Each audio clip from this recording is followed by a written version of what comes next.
Hello, my name is Brighton, your English teacher, and today we're continuing with our lesson. We started talking about speaking. My goal, as I always tell you, is to see you, all of you, are good English speakers. That is what I want to see. I told you this before, and now I'm insisting that this is what I want to see. Everybody able to speak, everybody uh, proud of speaking English. Everybody can't just stand in front of people, in front of a big crowd of people, and then uh, talk to people. If not talking to people, even if it happens, uh, they are supposed to make a conversation with some people who don't know their own language. I mean, if you're Swahili, somebody doesn't know how to speak Swahili, then you'll have to use English. I want you not to be afraid of speaking English. You see, it happens sometimes. People go in hiding when they see some people whom they can't understand each other because they just speak because they just speak English. They don't know Swahili. They don't know any other language those people use. Okay, so the only way to talk to them maybe it is English. So people, you can find that they are running away from them. That is bad. I want you to be good speakers. I want you to be good communicators. Am I understood? I think you understand what I'm talking about. So our lesson about fluent speaking still goes on. We are still continuing with it. And I think after the end of this period, at the end of this topic, uh, I've just decided to call it a topic because I see there is a need for people to learn how to speak, how to just leave those traditional ways of teaching English. They have to stick on these modern ways of teaching English. They have to start learning how to speak English from uh, these communication skills, including this listening skills, uh, writing skills, reading skills will just help you to be a good English speaker. Trust me on that. I think you already trust me because uh, that's why you're here listening to me. You trust me, right? I think you trust me. Okay, now uh, today's lesson is about listening. But what is listening? We shall know here. But why is listening here? And we're talking about speaking. Why is it here? Why are we talking about listening now? It's because it has a great role when it comes to speaking, especially this fluent speaking. Listening plays a very big part, a crucial part. So listening will be very useful. You have to mark my words that if you just consider this listening skills, you'll be a very good English speaker. I will tell you, who are you supposed to listen to? Who are you supposed, what other kind of conversations are you supposed to listen to? I will just teach you here in this class. And I believe that if you do what I'm telling you to do, you are going to be a very good English speaker. Trust me on that. Trust me on that. Okay, I have just given this lesson a title that listening as the key to fluency. I'll repeat it, listening as the key to fluency. That is the title for today's lesson. You might be wondering or asking yourself some questions maybe. Uh, we use our ears to listen, these ears. We use our mouth to speak. But how come listening is much concerned? Why? That question will be answered soon. Trust me. Maybe you're asking yourself, do we talk by using our ears? Oh, our mouths. Then if we use our mouths, how come listening is essential? That question is now going to be answered today. And I request you to just to be using this skill to make sure that you become fluent when it comes to speaking. Okay, so by starting, I will just take you to the definition of listening. After that, we shall see that relationship between listening and speaking. I will just tell you, I'll just teach you, I'll give you such a relationship, I will explain it to you, then you will decide to use listening as a key to speaking or to use your own ways. But I recommend it. Use it. It will help you. Okay, now let's go direct to the definition of listening. I will just start by asking the question, what is listening? Okay, listening is an active process of receiving and responding to spoken and sometimes unspoken uh, message. So we have here uh, active process of receiving and responding, receiving and responding to spoken, sometimes unspoken message. So we have another thing here, a message. I'll repeat it so that you can just put it in your mind. Okay, listening is an active process of receiving and responding to spoken and sometimes unspoken message. What does that mean? So, when we're talking about listening, first of all, it has to be an active process. Active process. And this takes us to active listening. So when we are talking about active, it means that there is an attention there. So listening is an active process of receiving and responding. You receive and respond to spoken and sometimes unspoken messages. So you are just chilling in your room, then all of a sudden you hear some sounds outside. After hearing them, you get worried. What is it? Then you start listening. Do you understand? Do you understand my point now? So listening is an active process. It has to be active. So you have to put an attention there to receive. The ears receive, but you use your attention to respond to those spoken messages. That is listening. So listening uh, is the matter of choice. You choose to listen. You have to make a decision to listen.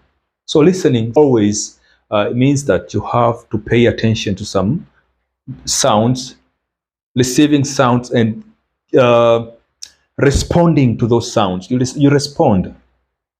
You put a response there. That is listening, using your ears. How do you respond? By just maybe asking yourself, what is going on there? What does this mean? You heard maybe someone has said something, and you ask yourself, what does this person mean when he said this? Then that is what we call response. You have to differentiate listening from hearing. Do you understand? You have to differentiate it because hearing is just natural, no attention. So let us see the meaning of the word hearing. According to this definition here, we say hearing refers to one's ability to perceive sounds by receiving vibrations through ears. What do you understand by that? Just an ability to perceive sounds. You just perceive sounds and receiving vibrations through ears. Ears are there and they are always working, unless when you're sleeping. You understand? So because the ears are there and they're working all the time, so perhaps if something happens there, if any sound emerges from outside, it will be caught by the ear. That is hearing. You can't decide to hear. It's always there. So hearing and listening differ because you can just hear, but to listen is a decision you make. You decide to listen. When you decide to listen, it means that you are now responding to those messages. You are responding. You're perceiving, that is hearing, but when you respond, you pay attention to what you hear from outside. That is what we call listening. So one is voluntary, another one is involuntary. One is voluntary, another one is involuntary. So back to the topic. That was just a definition of listening and hearing. But we are going back to the topic. The topic is to see how listening is the key to fluency, or how listening is the key to fluent speaking, or how listening is the key to speaking. You can use listening to speak. So, how does it work? That is a question I'm going to answer you right now. Now we've known the definition of, or the meaning of listening and hearing, and we now know the difference between listening and hearing. Then our question now is, how does listening help us to communicate or to be good speakers, to be good English speakers, to be fluent English speakers? How does that happen? How does listening give us that ability? Okay, so to answer the question, I will take you to acquisition process. I mean language acquisition process in children, early childhood. I will take you there. That, by the way, language is learned, and at the same time, language is acquired. For example, what we're doing here, we're now learning language. But children don't learn language, they acquire it. Have you ever seen a mother teaching their children to speak any language? Teaching them this is a noun, this is a verb, this is an auxiliary verb, this is a question form, this is a negative form of a sentence. Have you ever seen that? They are never taught that. They just get it. They just acquire it naturally. And that is what we call language acquisition. So language acquisition, by definition, is the process by which humans acquire the capacity to perceive and comprehend language, as well as to produce and use words and sentences to communicate. That is the definition of language acquisition. I will repeat it. Language acquisition is the process by which humans acquire the capacity to perceive and comprehend language, as well as to produce and use words and sentences to communicate.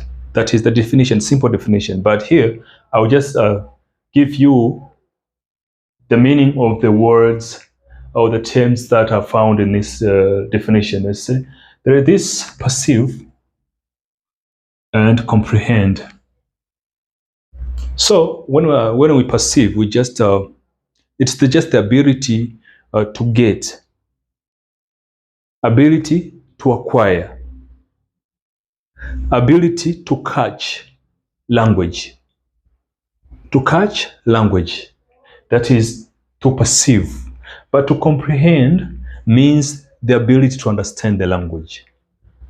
That is the only meaning of these two terms. So, language acquisition is the process by which humans acquire the capacity to perceive and comprehend language as well as to produce and use words. They produce and use words, sometimes sentences to communicate. So, that ability, they get it naturally. It is just a natural process. Do you understand by that? When I say natural, I mean that it is something uh, which is given by nature, inborn, innate. That is what I mean. What I say, it is just a natural process. Everybody is born with it.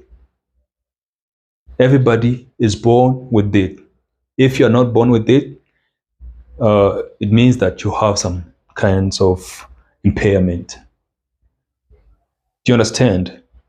So the ability to perceive and comprehend a language as well as to produce and use words. You produce and use words and sentences to communicate. That is what we refer to as language acquisition. Uh, Language acquisition is not just does not just occur anytime or at any age. It has some age limit according to linguists. They say uh, you reach a certain age, then in that age or at that age, you you don't have the ability to acquire language. Then you are supposed to learn language. Do you understand? So there is the difference between acquiring and learning language. Acquiring language means you get it naturally, but learning, you sit in a classroom and someone comes and teach you. This is a noun. This is a pronoun. This is the grammar says this and this. But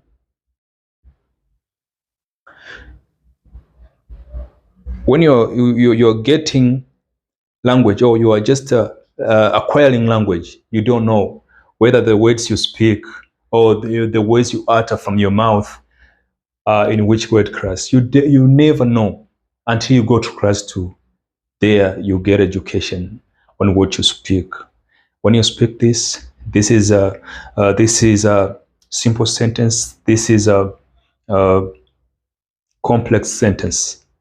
When you go in the class, now you're learning. But when you get it naturally, that is not learning. That is acquisition. You acquire. You get it naturally. So acquiring language does not occur all the time. It reaches time when you don't have to acquire language. You have to learn it. As what we are doing now, we are learning language. So acquisition always is done through our ears and eyes.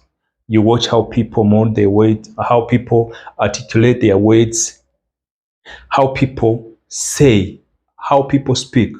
But most important, listening to what they say. You acquire language by just listening to what the speakers are saying. So children are born with that ability. So from this theory of acquisition, language acquisition, there is this linguist called Noam Chomsky. He came up with the theory that a human being is born with an ability to acquire language. A human being is born with a device that acquires language, that helps him or her to acquire language. Okay, according to him, he said this device is known as language acquisition device. So he said that When a person is born, when a child is born, he's born with it. Okay, this comes from the notion by Chomsky. This linguist is called Chomsky, and it was in 1960 that languages are acquired naturally by children.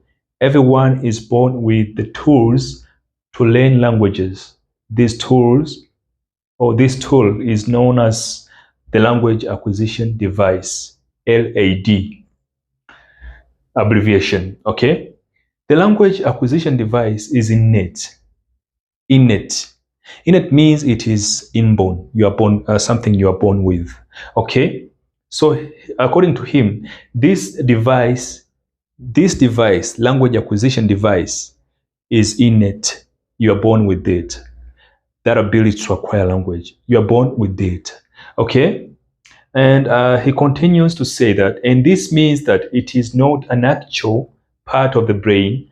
Instead, it is a series of underlying processes for learning language. So maybe when you heard the word device, you thought it is something that you can just insert and uninsert. No, it is a device, but it is not an actual part of the brain. It is not an actual part of the brain. It is not physically seen. Do you understand? It is just an innate ability, the device. They are born with it, but when they grow to a certain age, that ability becomes inactive.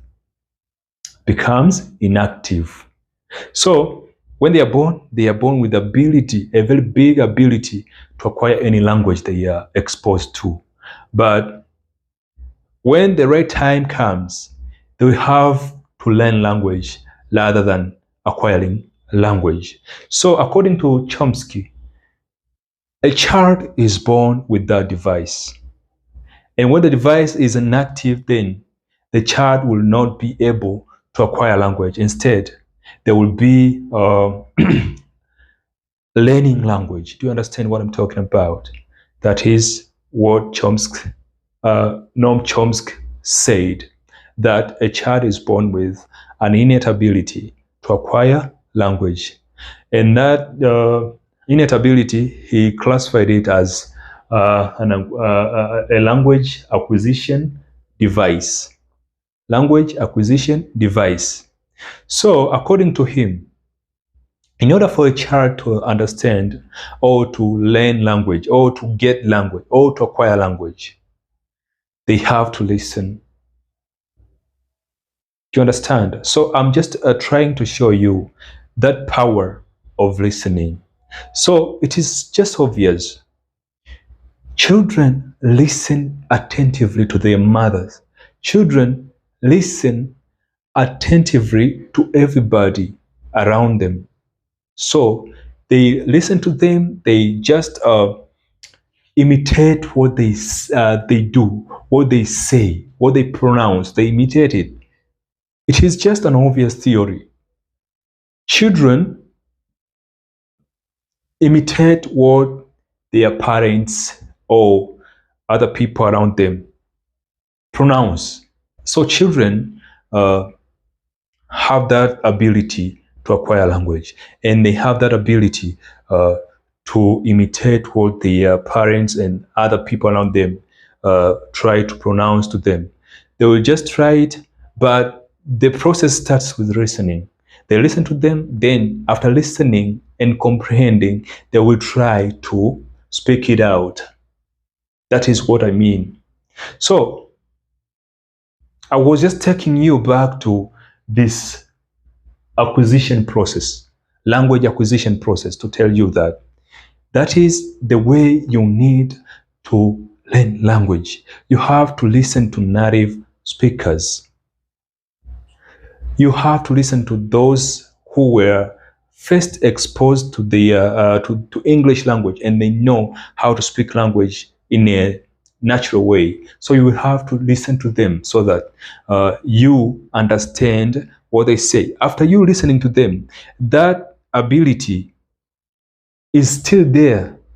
You'll have to to understand their grammar.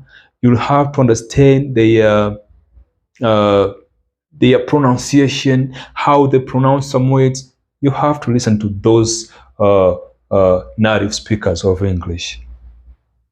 How do you do that? It is another thing we have to talk about.